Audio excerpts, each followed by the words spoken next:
This is Planet Music.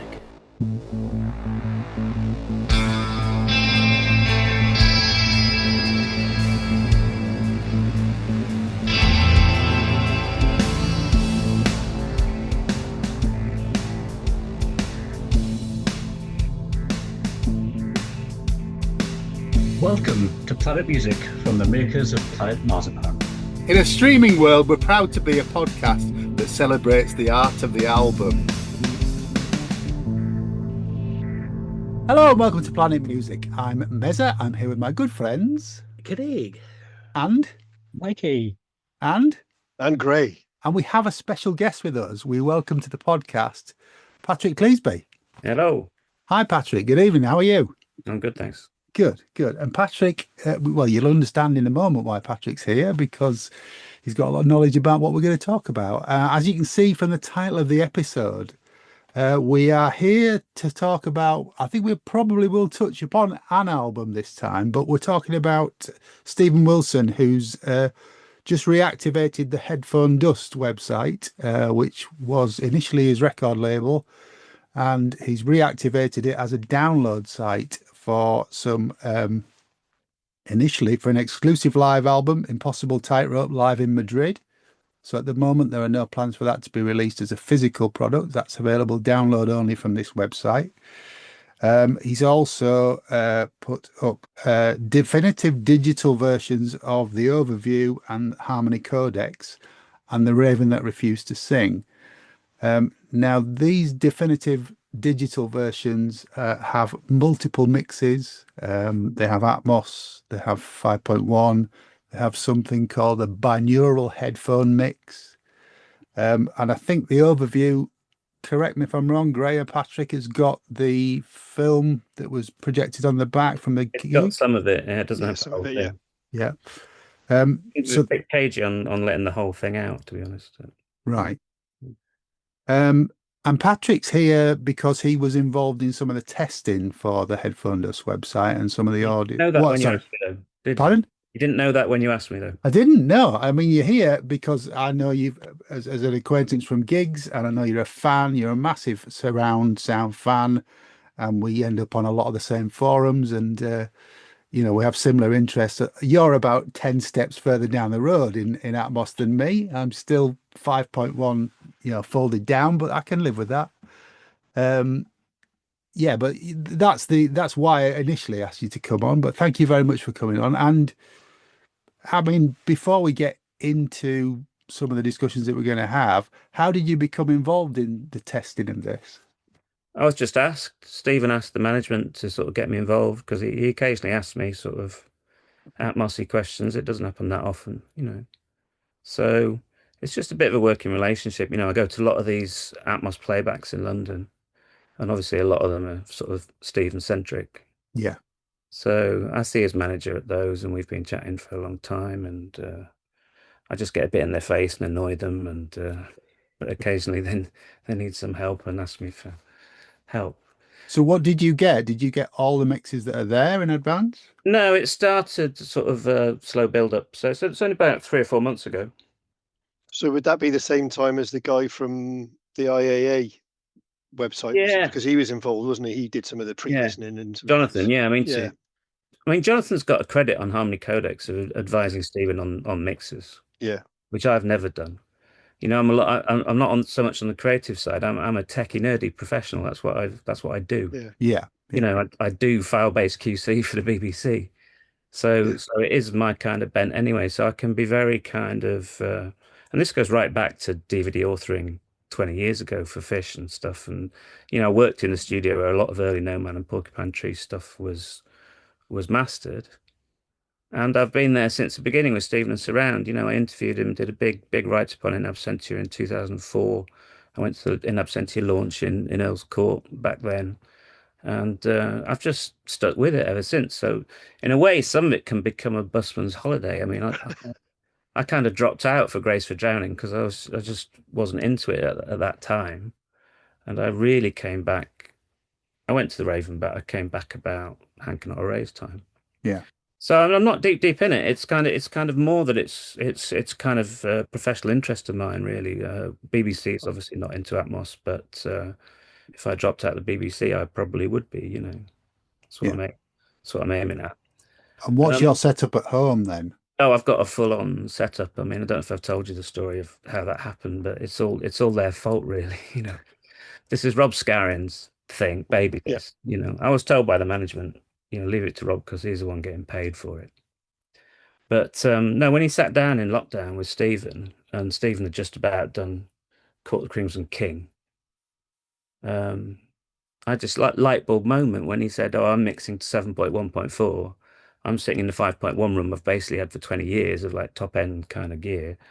And 20 years ago, sort of adopting that at the start kind of helped me get into knowing those people and talking about this stuff and thinking about this stuff and DVD authoring, etc.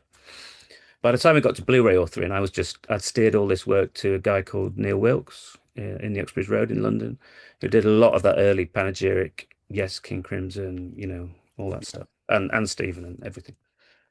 But no, when they said he's mixing 7.1.4, I just said to my missus, well, I did this 20 years ago, and I reckon if I did that in here, I could do it all over again. And she went, to my amazement, she went, yeah, right.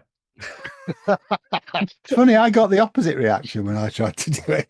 Yeah. So I got 4 holes in the ceiling of this, what at the time was a rented house that we've now bought, thank God. Yeah. I nearly killed myself in the process, like fell off some ladders, could have lost vital parts of my anatomy with a saw thing.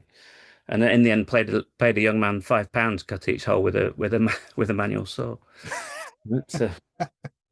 So yeah, top end sort of 3-box Marantz solution sort of processor amps to cope with a number of channels. That would now be a 2-box solution if you went like whatever that is 5 years later, kind of Marantz technology.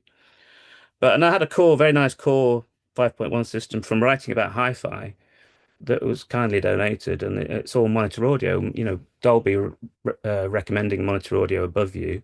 I already had 5.1 with 4 floor standards, matches center. Just got a couple of second-hand monitor audio for the sides, which I find hugely important.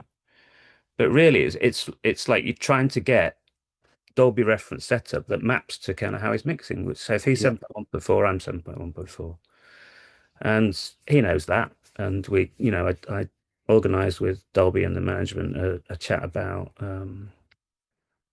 his second effort, really, which is the Harmony Codex. I can't quite remember the timing. Caught the Crimson King's beautiful, obviously, sounds amazing. It's very little to work with, but it's all in the ambiance on that one.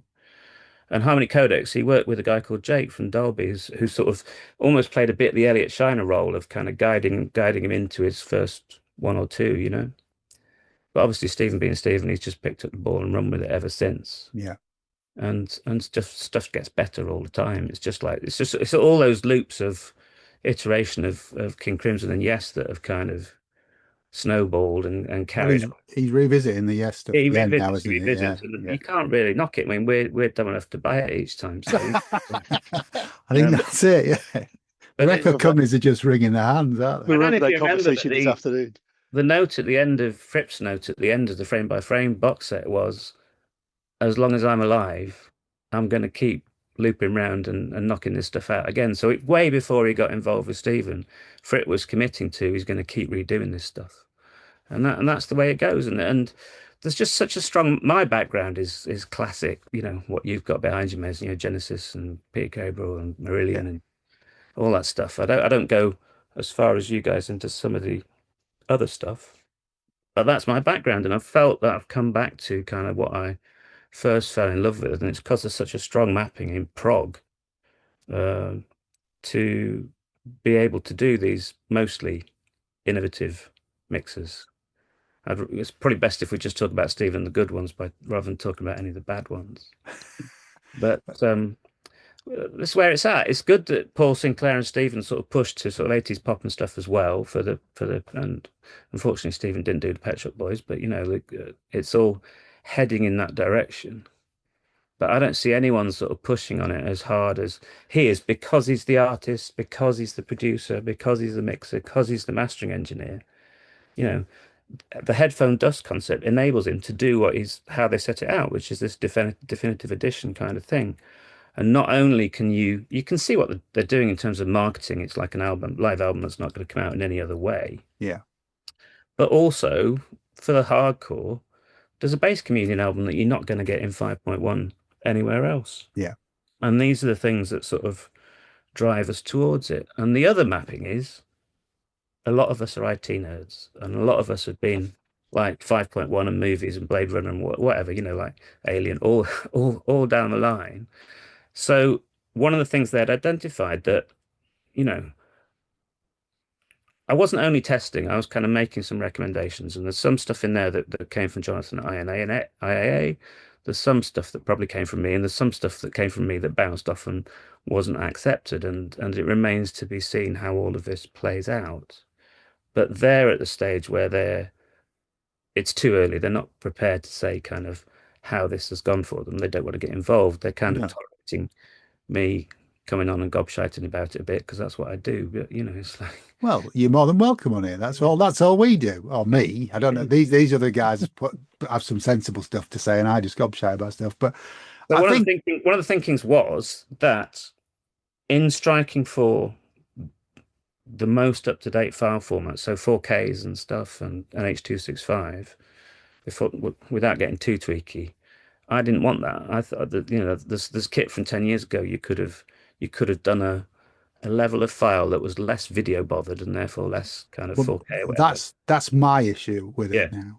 So I haven't gone that far to Camp's opinion. You'll have seen that I've kind of tried to help a few people along on the forums. Yeah. But the main reason I'm here, Mez, is because I took piss out of you and you saying I'm not going to buy it because it's not physical. Oh yeah, I threw my toys out the pram. There was loads of people like that. I tend to do that, but I wasn't alone. Yeah, absolutely. Yeah. So there was loads of people like that, but there was also, you talk about the current technology, 265 and your MKV files and whatever. What was really interesting, looking at this, like, why aren't you doing it in ISO? It's like nobody uses ISOs anymore. No, I mean, it's like the fact is, what you have to acknowledge, if you're being realistic about it, is the way a lot of us, or a lot of people in this community, have pushed forward into these kind of territories is backing up their own discs, because we've had landmark Pink Floyd Blu-rays just fail to work after a year or two. Yeah. And that's not even an authoring problem. That's kind of a physical kind of medium problem. Degradation, plant problem. But you're very sensible to back up your own stuff, and depending on your sort of playback chain, ISO is a good way to do it. And it's also a good starting point to be able to strip out your own files. And Stephen knows that the first thing that I do when I get any disc is like take it all out, stereo 5.1 Atmos, look at the levels, see what people are doing in the authoring, because there's certain things that are still being debated as in terms of, are people doing this right or not? And this is a much more Wild Wild West thing that we're doing here, because Blu-ray at least has a spec to which you're theoretically constrained. Yeah.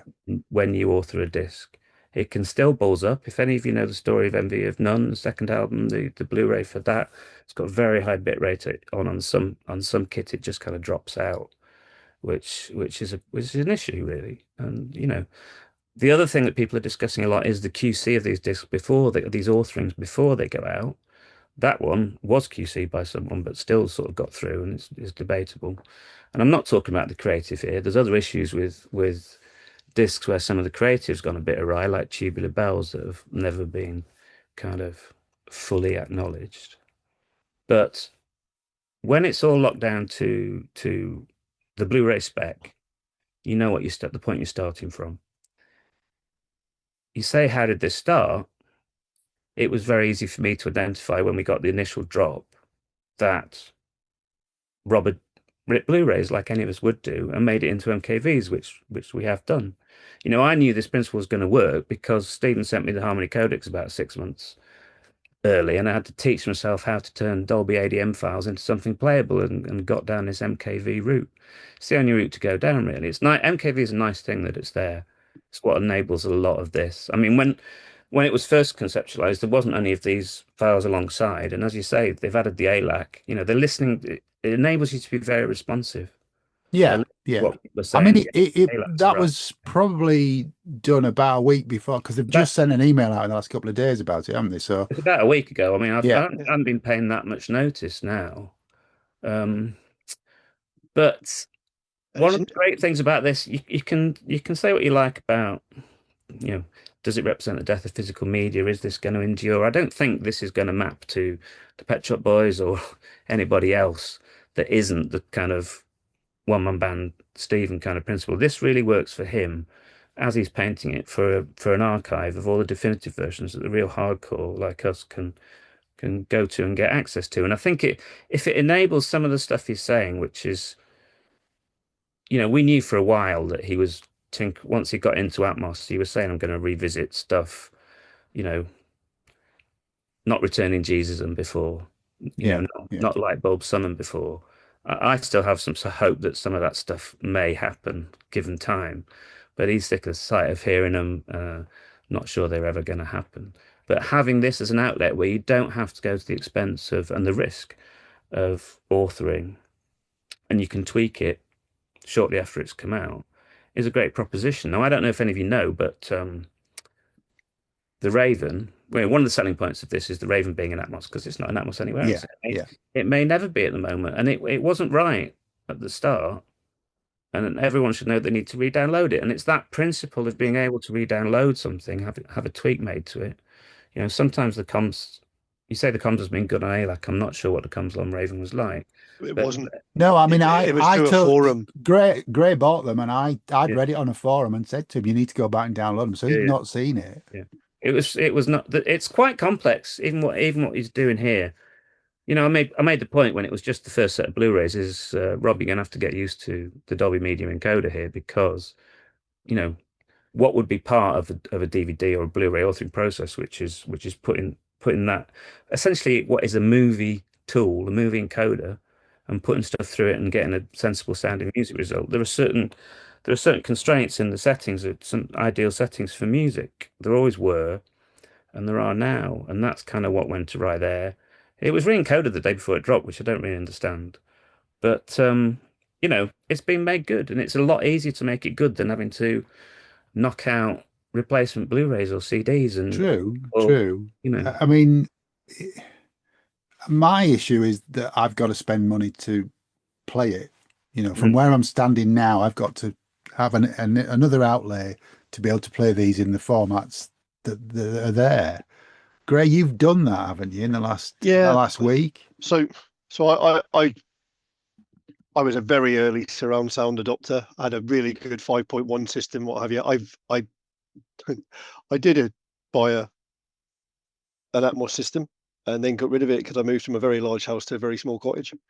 And I've gone down, so I've got the Sonos Arc and the Era 300s and what have you. So it does Atmos, and it's true HD. It can play true HD, but I've not got the side speakers and what have you anymore.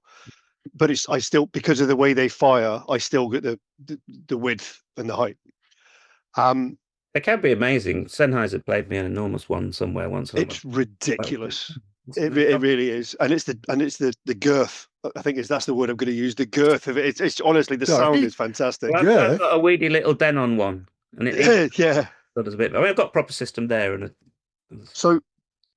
I used Plex for years. I took all my. I mean, I used MKV containers for all my rips of stuff, and I mean, I had all the original DTS Pink Floyd stuff that I ripped and had kept on a soft copy and used up my media server. All of Stephen's early 5.1 Blu-rays, like the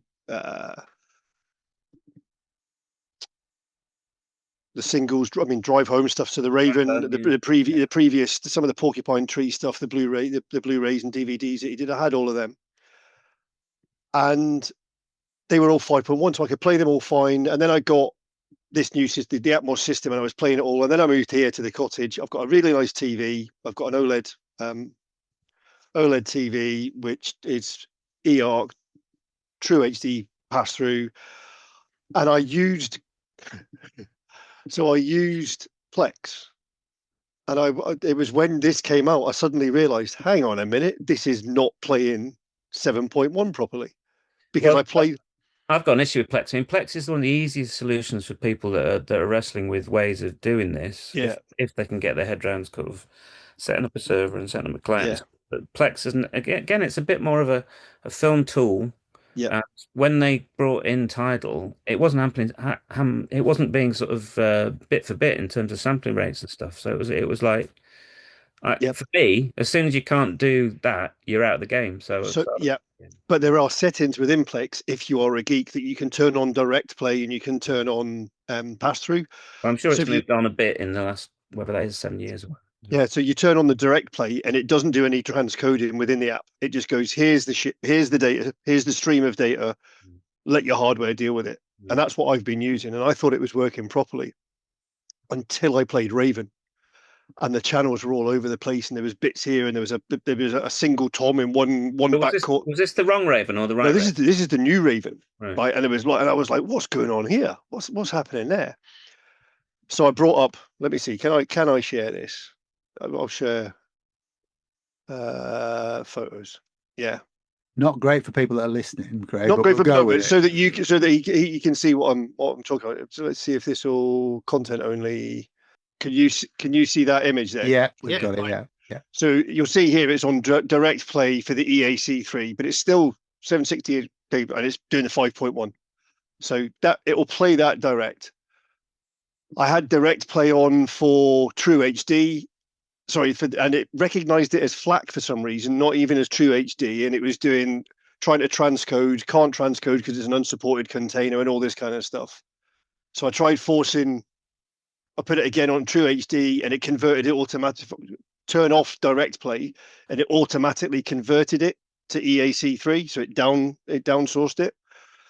And that was when I realized you can ask these guys, I was messaging them by the hour for about a week going, this is driving me up the wall because I know my amp, my TV, everything are capable of the pass through, but nothing's working. Why is it not playing True HD audio? Yeah. And it turns out, as you rightly say, as they rightly say on the Headphone Dust Store, internal apps on TVs, regardless of what they say, will not pass through True HD Dolby Atmos audio. None of them.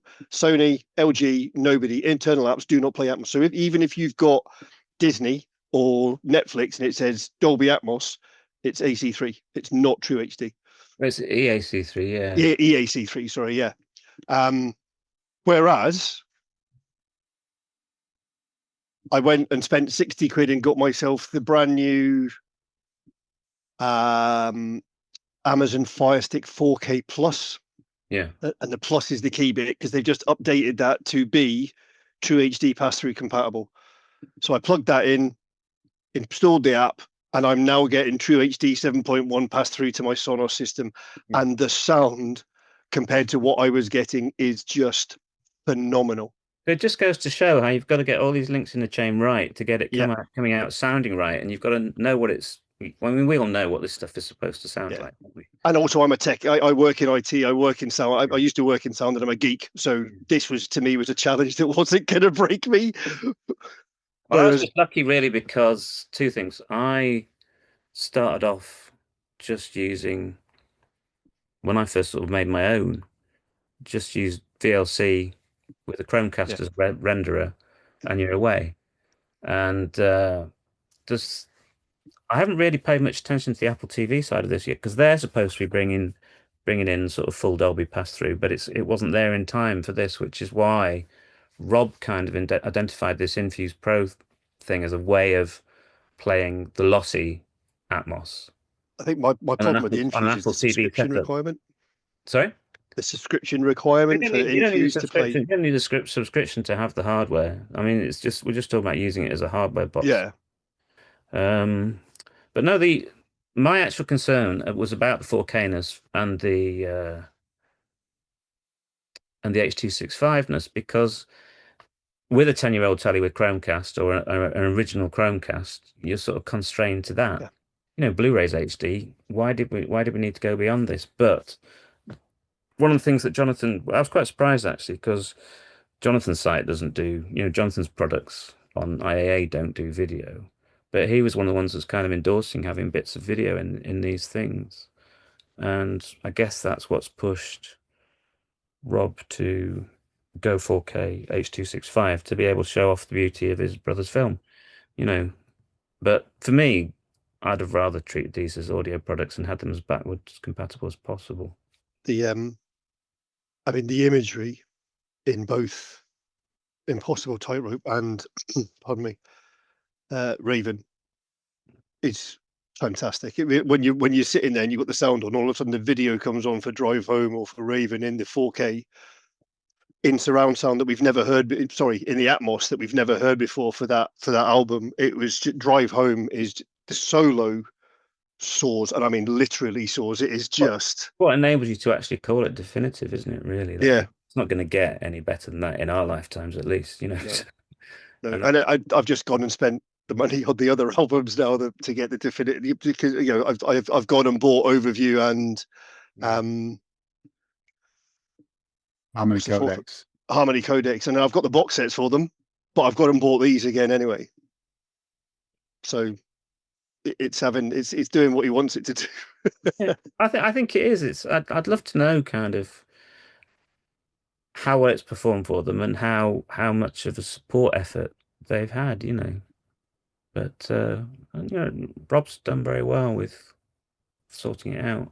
I think Rob does, doesn't he? He kind of reaches out to fans, doesn't he? And listens and feeds back. Yeah. I mean, I'm surprised that it wasn't that long between he extended it beyond the previous testing to asking people in the groups to sort of list out what kit they'd got. And I thought we're going to go through a sort of wider sort of spread of testing, and then all of a sudden it was kind of live. So wasn't involved in any of that, but I think probably worked out all right. It's probably put a few people's backs up. It's probably caused. Well, that's what I was about to say. Did you read a few people any like of Graham to have very entertained ears hearing some yeah. stuff in its definitive version, So. The forums seem to be split sort of 60-40 in favour of it. Yeah, and most people are that 60. I find it dead easy to do because they have a setup that's compatible, so they just download it and play. Yeah. Lots of people have shields and all that. I was on a winner because I got both Oppos. I mean, this is having a 105 or a 205. 105 is obviously not 4K compatible. So in a way, I guess it might have been self-interest saying let's just keep it at 1080. But it's not. They said it's not my show. I'm not getting paid for it. I just put in some words of encouragement and advice, really. And what do you make of the binaural mixes then? Binaural? Yeah. I don't have much truck with... I like proper binaural. I used to work in a studio where we made some binaural stuff. Proper sort of live in-head microphones in the pinner of your ears kind of binaural. I think this binaural is really there because it's part of the byproduct of being an Atmosist. That you don't only, I know a couple. I know Richard Whitaker, who's the guy who does the Thin Lizzies and stuff. And, I've spoken to Costin, trying to think who else. But Mark Ayres, Radiophonic Workshop, did the Orbital. So in this circle of people, there's a lot of sort of back chat around how things should be done. But one of the things that you kind of have to do is look after how what you've done presents itself in that sort of headphone binaural context. And Apple, in their own classical way, have got their own flavour of that. I'm not sure if they've lined up with everybody else now, but historically, there used to be a different headphone Atmos format that you had to do for Apple. I didn't read. I watched an interview with Stephen recently, and he was talking. He says, I don't know what they do with the Apple algorithm. He says, but I've had to redo the mix for Apple specifically. Yeah. For which one? That was for, I'm sure it was Impossible Tightrope. Right. For the binaural mix. He says I don't know what the Apple algorithm does for binaural. He says, but I have had to tweak my mix specifically for Apple. Well, what you do is you find them like him's got some very nice vocal headphones. Other guys, same kind of deal. Is that they're sort of checking. It's a kind of knockdown version of the Atmos. It's part of that process. It exists because it's got to go on those sort of DSP providers, Yeah. But I don't have much truck with it, so I don't pay it that much attention. If I left my current job and became an Atmos authorer or whatever, I'd have to pay it a lot more attention. But at the moment, I mean, I've tried with Apple Atmos to listen to it on Apple Gear, both the little ones and the big ones, and try and get some value out of it, try and make some sense of it. But it's just not for me. So I turned on. I had the Apple Spatial Sound turned on my Apple AirPods and the big ones, and I turned it off. I found it because the way they do it is your head moves within the mix when you turn your head. You can turn. So I turned that off. Yeah. I turned that off, and I'd never used it again until the Headphone Dust released the actual, because I converted the FLAC binaural to Apple binaural to Apple format using XLD, and it didn't work properly. I don't dare mention XLD and Mac and stuff, because then I get slagged off for being an enthusiast for that as well as everything. So I thought, I've been living I'm on not sure about XLD that for 15 years at this point, you know. Yeah, I think I'm about the same. Yeah. And then they released the ALAC mixes, and I went, let's try them. So I deleted them off. I haven't even bothered. I mean, the point is, as I said, when we started, it was just the MKVs, and the proposition was like everything in one bucket. Yeah. Then on the day of launch, I thought, oh, they've done all this, and then they've done the ALAC as well. Yeah. But I've not. I mean, I ought to, but I haven't paid it any attention. You know, it's interesting they put the ALAC 5.1 in it as well, and I'm not sure the purpose of having that separate. No, I mean we've got embedded FLAC, haven't we? In the yeah, I'm not sure the point of having the ALAC 5.1 separate, because I don't think you can play it directly through Apple unless you've got something like, because it won't play. It won't play Apple lossless 5.1 in Apple Music because it doesn't recognize it. It doesn't even, it won't. I mean, it's not. They haven't really no streaming service has done anything with 5.1 in a major way. No. You know, Cobas have got some classical stuff almost by accident. There's 5.1 and it does actually work. You know, if you plug it through Roon, which is another thing, probably a step too far for many people, but I do like Roon. Roon's actually a great way of dealing with 5.1. Yeah.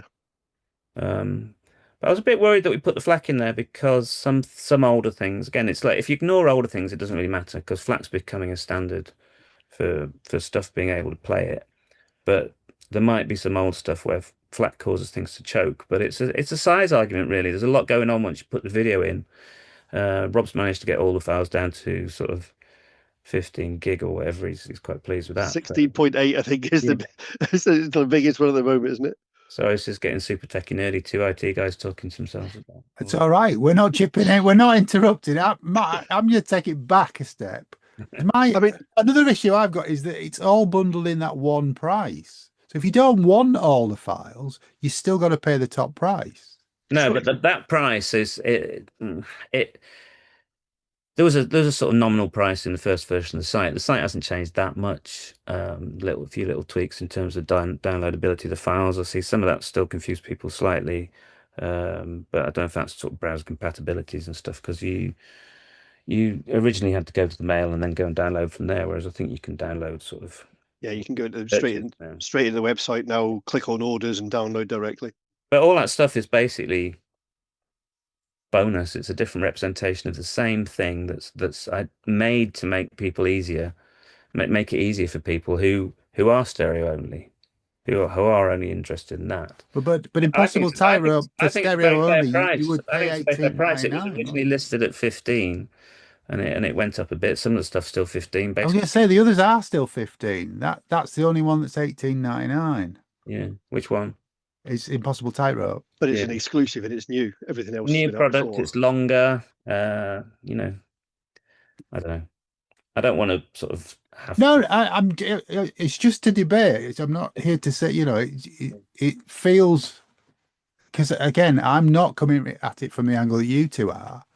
I just want the FLAC or the Apple files. I don't really want the MKV file. I've nowhere to store it. Certainly haven't got the means to play it. Yeah, storage, backup, playability. These are the things that non-IT guys are probably going to have more of an issue kind of coping with than we do, because we know what we're doing with this stuff because we've been doing it for years. So it's interesting. So I'm looking at specifically for John, actually, in the first place, is doing a one-page guide.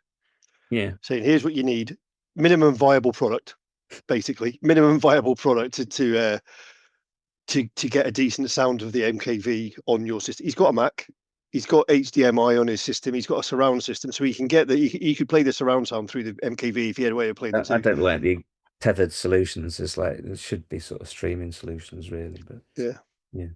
I mean, I guess it wasn't really being predicated as a thing for stereo guys kind of product, idea.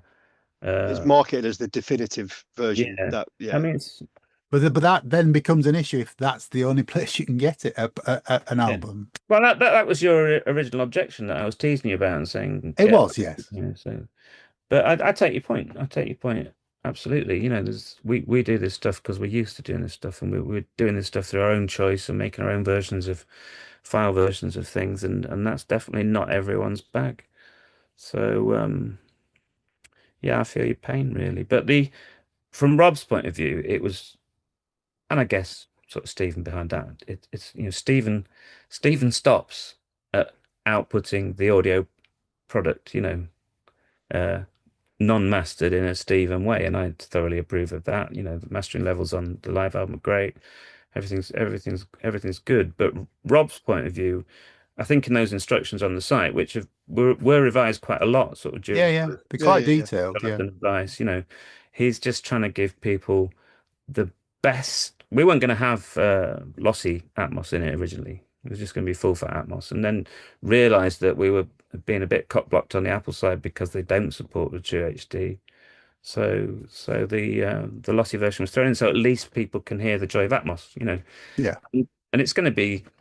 I haven't played with it myself. I don't want to spend any extra money. Marquez has spent 18 quid for a year just to be able to listen to lossy Atmos through his Apple TV because he happens to be an Apple TV listener. But so I'd like to say the only thing I spent the 60 quid on the Amazon Fire Stick 4K Plus, and even if it wasn't for Headphone Dust, the difference in the audio quality, that's because it's not an internal TV, it just baffles me. I had no, I was getting a version of Atmos. You know what people say? You're going through 10p chips. As soon as you plug it through a telly, the economy of what chips are put in those things, you're not doing a hi-fi proposition at all. So if anybody's listening that isn't really techie, that's got this far through the switched podcast, off by now, if they've got this far in the podcast, no TV manufacturer's built-in app or an app you install on your television plays True Atmos. Not one. Not even Sony, which blew my mind. The internal apps will not do True HD. It has to be HDMI pass-through. I wouldn't expect them to, or eARC, blatting something at the telly and eARCing back out. eARCing it back out, yeah. I think that's going to be my stumbling block is eARC, because my TV does it, but I'm not sure that my system does it. Doesn't need to. It's just the TV. We'll talk offline about it. I'm not here to debate that. If you control it and make it less nerdy, talk about something else. Well, we can talk about the live album, really, because, it's pretty amazing. It was an amazing show. Were you there? No, it wasn't at Madrid. I mean, just the show generally. Well, the show was phenomenal. But people who were there say that Madrid, and the band themselves say that Madrid was probably the best show. So it was also a much smaller venue than most, wasn't it? Yeah. Which I think probably made it very, very different. Yeah. We did review the overview, and then we reviewed the tour in the same episode. So we all saw at least one show. Some of us saw multiple shows. Yeah. I think it's 9. What did I do? 4 or 5, I think. But yeah, it's an incredible recording of. I mean, it's great that it's got Voyage 34 in, which was only sort of developed about halfway into the UK leg of the tour, wasn't it? But I mean, the recording, the quality, as you'd expect with all this tech that we've talked about, is phenomenal. And to listen to it gapless is amazing, isn't it, Gray? Well, gapless is we haven't mentioned that yet, but that's an important part of getting us, particularly with a live album. Absolutely. And that's again was a problem that I was having. I couldn't get it to play gapless, which drove me up the wall. But I have now. Good. I'm glad. What do you make of the live album, Gray? So I love it. I mean, I liked it straight away as soon as I heard it. I just sat here in my studio and pressed play on as soon as I downloaded, just played the FLAC, and the sound is fantastic. But I mean, it wasn't recorded specially, was it? He records every single show he does. He does multi-track on every single show he does. Well, in the days where everything is getting more and more expensive, Yeah. And, there's probably not going to be a third Royal Albert Hall because it's too expensive. It's probably not going to be filmed because it's too expensive. Yeah. But the cost of disc and systems, when you've got a PA in a venue already, and Just plug it in.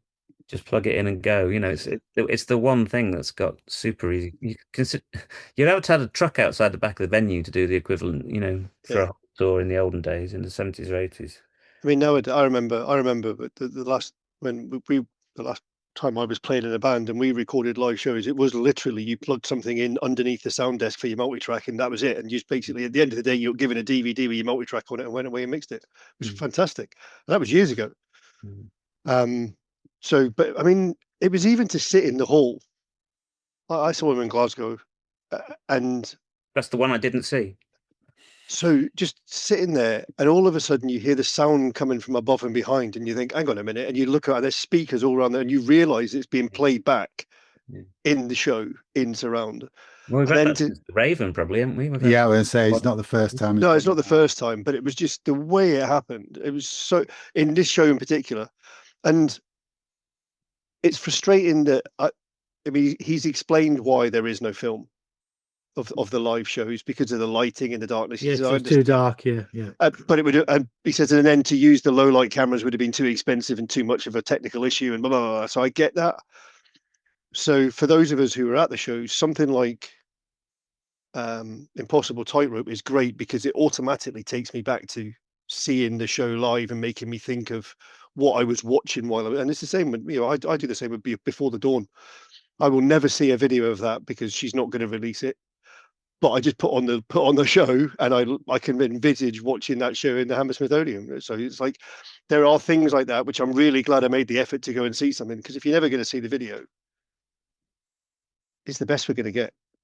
I mean, I think there is still some hope that the Royal Albert Hall, they're doing the sums. It might get done, but it would be a shame to not record, to not have a document of that, wouldn't it? Only because we're good at both. Oh yeah, so it's Patrick, but yeah. That's my reward for doing this testing work.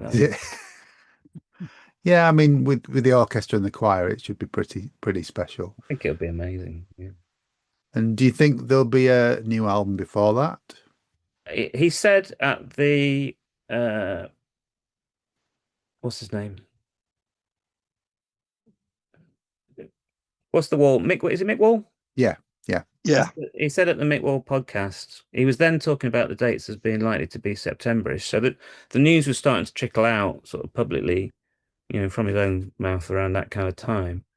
And at the time, he said expect to see the album around the same kind of time. Yeah, I've heard so. Also an event where he divulged probably the most that he has thus far about the nature of the album. So yeah, it's an anti-AI album. He's trying to play instruments he's never played, like the violin. He's trying to play stuff out of tune and out of time. It might be quite a thing. With some lo-fi stuff on it, and it's gonna be interesting. Yeah, it's Stephen. It's not going to be that bloody lo-fi, is it? No, it's not. No, of course, no. So do you think? I mean, there's been listening to him talk. He's been talking about the store as hopefully a repository for definitive audio, not just for his bands, but for stuff that he has done, getting permission from him to license stuff. Yeah, that was the thought from the management point of view, but obviously it's a difficult thing to crack straight into because there's rights negotiations that need to happen. I mean, the first thing I mentioned when that was mentioned is get bloody Chic on there, because Chic is only available lossily. Yeah, I've heard it at L Acoustics in Hampstead, and Beggs was there and Guy Pratt was there, who's obviously worked with Bernard Edwards, and he was in tears, he's like shed a tear. Oh wow. It was so amazing. I mean, it's a great room, that room, and I think it's probably before they changed it. I think Skylarking was the first one I heard in there when they reconfigured it. But saw or listened to the Yes album and Chic around that kind of time. And we don't need the Yes album. If you're mad enough to spend under 20 quid on a box and get the Blu-ray Atmos out of that, the ones we really need are the stuff like Chic or Aha, if they end up doing the full album, that are probably less likely to be ever released on a packaged media disc, really. Yeah, But, No news on how they're getting on with that. I mean, I was quite pleasantly surprised to see that base communion there sort of day of launch. Has anyone listened Yeah. to it yet? Not yet. No. But yeah, I'm pretty sure that's what they're aiming at. But I think there's going to be hard management work on rights issues for. Yeah, because I think he was mentioning the some of the stuff that he's going to try and hit people that don't have plans to release physical media of things again. Yeah. And try and rather than go for the big stuff that he's doing now that's getting built, like you say, the boxes. The idea is that he said, I think that was in the interview with Jonathan. It was in the John. Yeah, where he was said really to go good, for some, and Chic was mentioned. So I don't know if that came from you, but he was like, yeah. No, I mean this is months back, but I say it every time. It's a sort of headline one from my point of view. But Jonathan's brain works along very similar lines as mine, so it's not, not surprised. I haven't actually. I came into this deliberately cold and not watching what anyone else has said about this stuff, so I'm just reacting to what you guys are saying. What do you think, Patrick, of the new surround mixes of, say, Raven, for example? To be honest, I haven't given that one a decent listen yet. I need to spend some time. I'm unfortunately I'm down London and live 150 miles away from where I work, so I've been thrashing around a lot and parental care responsibilities and stuff. So I haven't given it as much as I sort of should have done, really. But people whose opinions and ears I trust are saying it's great stuff. Yeah, I need to give it a go, really. But go on then, Gray. You've played it, haven't you? Oh yeah, no, like I said, it's stunning. So even being able to listen to it in that format with the imagery, but even because it's only the two videos that he's got on it, isn't it? It's like Drive Home and Raven. But the rest of it, being able to, it's funny because sometimes it's better not to have the video, just to be able to immerse yourself in the music and not pay attention to an image and not think about anything. this was my thinking, yeah. And like the pin drops is just absolutely outstanding. It is just the dynamic, and I think that's one of the things for me. It's always been a great album. It's always had great dynamics. But when you're talking about a system that has the frequency response that a decent surround / Atmos system does, and you've got a decent set of speakers, you've got a decent setup that is measured and what have you. I think to it's hear that mix. It's worth saying that that's got the bonus disc from the box set on it as well. Yes, it has now. Yeah, it's got the bonus material with the lounge version and all that kind of stuff on it. In the second drop as well. Yeah. That's the thing. It's this definitive thing. It enables you to think, "Oh, I forgot that. I'll just stick it on." And I think Grace for Drowning. That's the other album I forgot, wasn't it? Grace for Drowning's got the map CD. The EP CD now is included in it as well. So although that's not Atmos. And that's another add-on. That's another add-on. Yeah. So are they publicising this at all, or is it just happening? So I found it, but so the thing that really, what I was going to say, the one thing I would like to be taken back, if they're going to, if anybody listens to this, or we can get in contact with Rob, or like highlight the stuff that is specific. So they say we've got these videos, and we've got this video, and we've got that. Nothing is marked as exclusive to the definitive editions, and there is some stuff that's been released. So some of the video that's released for the overview, I think, was used in the films when they did the listening room, but I don't think it's been released anywhere else. It says it's been released, and it was stuff but it doesn't say it's exclusive. But what stuff we're talking about again? So there's some video that was released with the overview definitive edition, and it's stuff that they say was used for them. The listening. It was for the original previews, like this time last year. All right. Yeah. For the films. Yeah. And also, I mean, I've got the box set of Harmony Codecs. I've downloaded Harmony Codecs because I'm a sap, and I just thought, I'm going to buy them all after listening to these because they are that good. But I don't know what stuff is actually on the Harmony Codecs that I haven't already got on the Blu-ray. You could get it out of the box.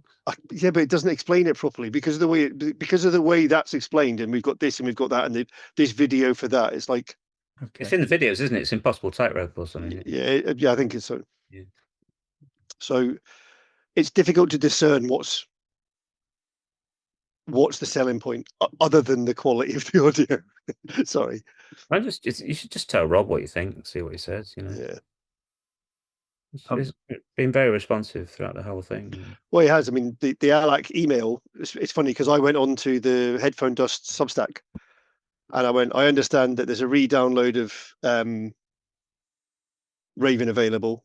because of sound issues in the mix, but also other and Apple Lossless being made available for all of the releases. I'm only hearing that through forums. I've seen nothing on the site to announce it. Is it correct? 24 hours later, everybody got an email. So you're being influential. Well, I don't know if it was me or if it was everybody else bitching and moaning as well, because I'm sure I wasn't the only one. But it was just that kind of. It's a new business. They're learning as they. I mean, I say it's a new business, but it's. I'm not sure. We don't know what the response has been like. Maybe we didn't expect to get as many people going. Well, what about this and what about that and what about this, or how do I do this or how do I know that? But as you say, Rob's been really good at responding. I've seen it on the forums. I think they were expecting it. He was doing his best to sort of mitigate it in advance instructions and stuff. But you never know what's going to pop out, do you? You're not going to cover it all. Did anyone get sent any stuff as part of that second tranche of testing, or was that just a tech list that he was asking for? Because I think it's just a tech list. Yeah, I was expecting more testing, but I mean, I think it seems to have worked out. Yeah. So I'm going to email Rob actually and say to him, because they've got the all Apple Fire Sticks is not supporting True HD, but the new two do. The ones they've just been not Apple, Amazon Fire Sticks. Yeah, they've just the two new ones support True HD pass through. So what's on the Bass Communion album? It's just the most recent album mixed in 5.1, which okay, hasn't happened anywhere else. So, and it's 10 quid. But yeah, I'd expect to see more of those, because a couple of those were on DVD audio at early doors. So there are existing 5.1 mixes for a couple. Yeah. I think Tim wants to get his stuff on there, because we did this thing with Jonathan about a year or so ago, when I was disappointed that Power to Dry was released with just a lossy DVD-V, and K-Scope, bless them, still persist in putting DVD audio on it, even though it isn't a DVD audio. We've been telling them this for years. So I just persuaded sort of Tim and Stephen to let me have a go at getting it on IAA, and Tim Bonus Power to Dry Lossless 5.1 in FLAC is available there. And because we'd done that, we did the two No Man albums that are in 5.1. Yeah.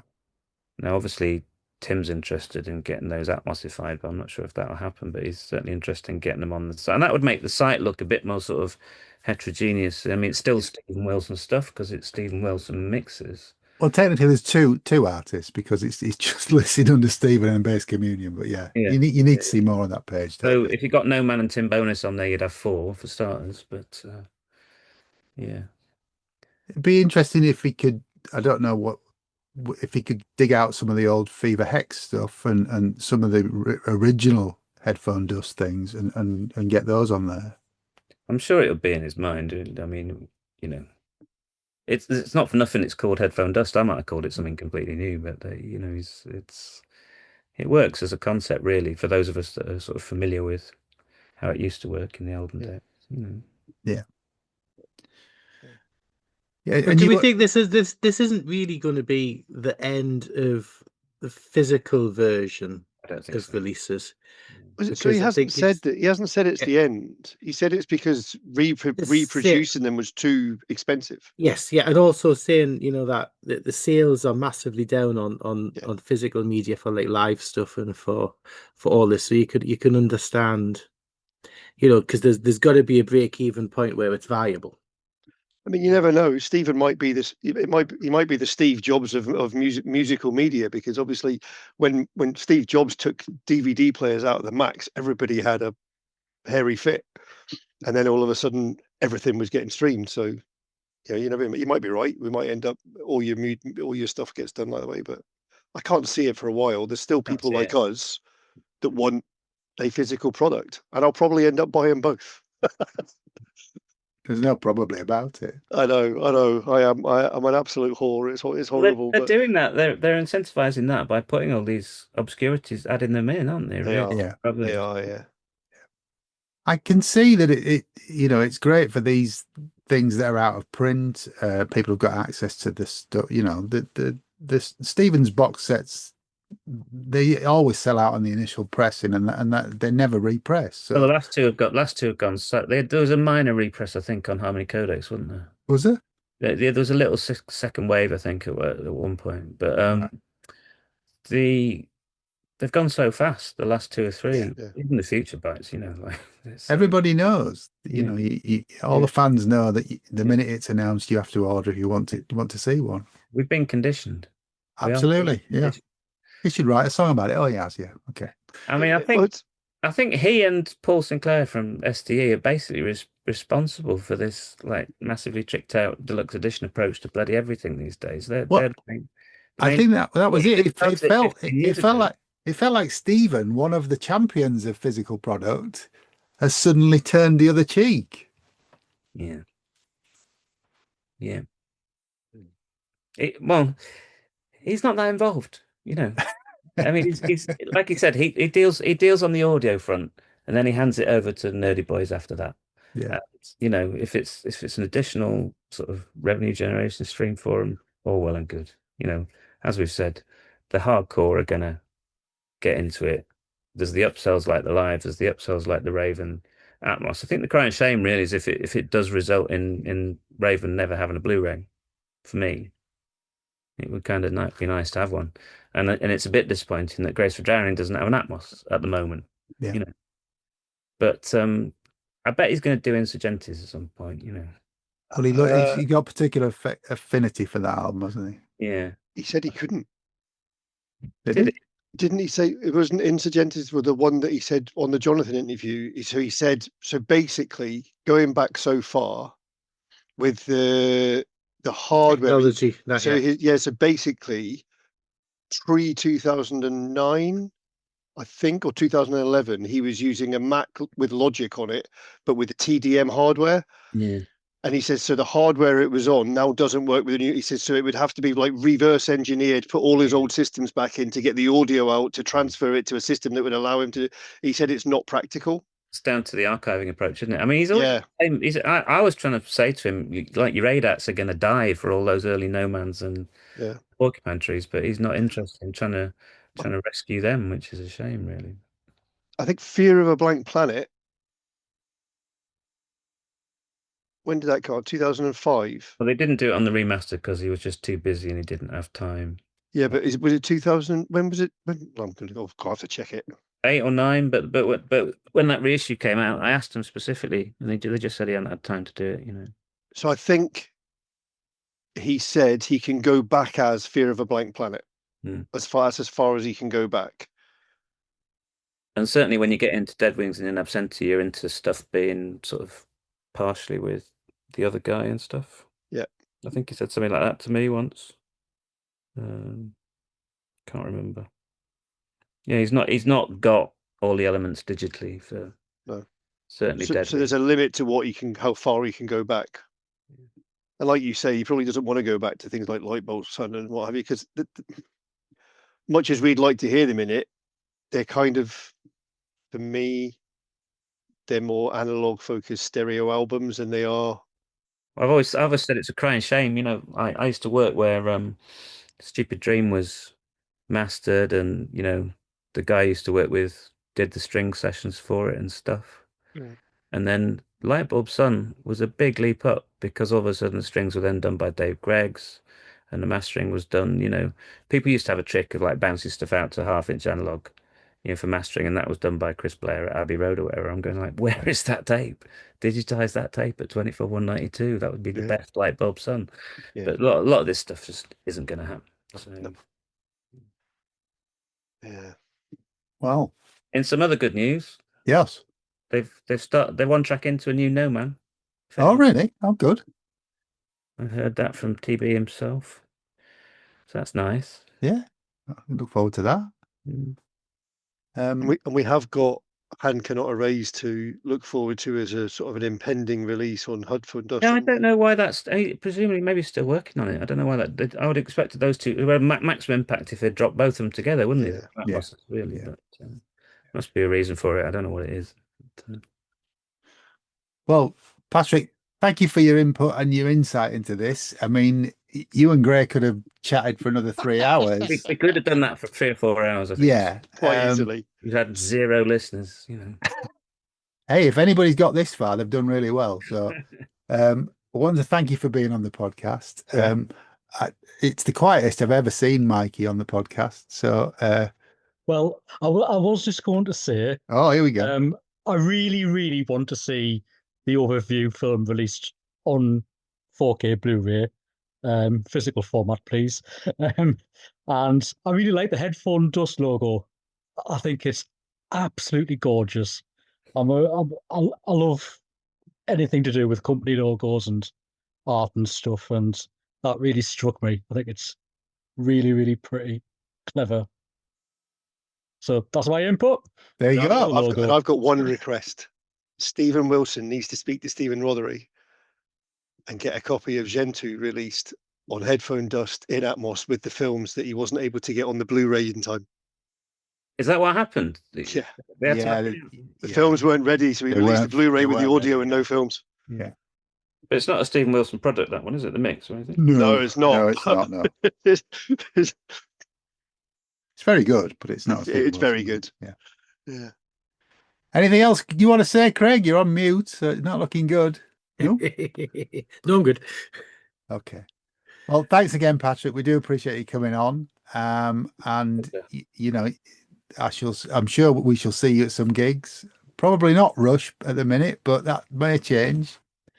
Certainly if they announce another one. It's ballsed up my my second attempt to go to Port Zealand, I think, or maybe third, but I can't remember. Yeah. Might see you in the Royal Albert Hall later in the year as well. Yeah, probably. I've no idea where I'm sitting. I might fall out of favour by then. I might not be going. No, I think you'll be fine, and I also think you'll be further forward than us, so we shall wave. But yeah, thanks again for being on. All that remains to be said is thank you, Mikey. Thank you, guys. Thank you, Gray. Cheers. Thank you, Craig. I've had a nice quiet evening tonight. You have, haven't you? All you've got to do is edit this. Yeah. All that remains to be said is it's good night from me. And it's good night from him. Take care. Go on then, Gray, get over it. And stay alive. Hey.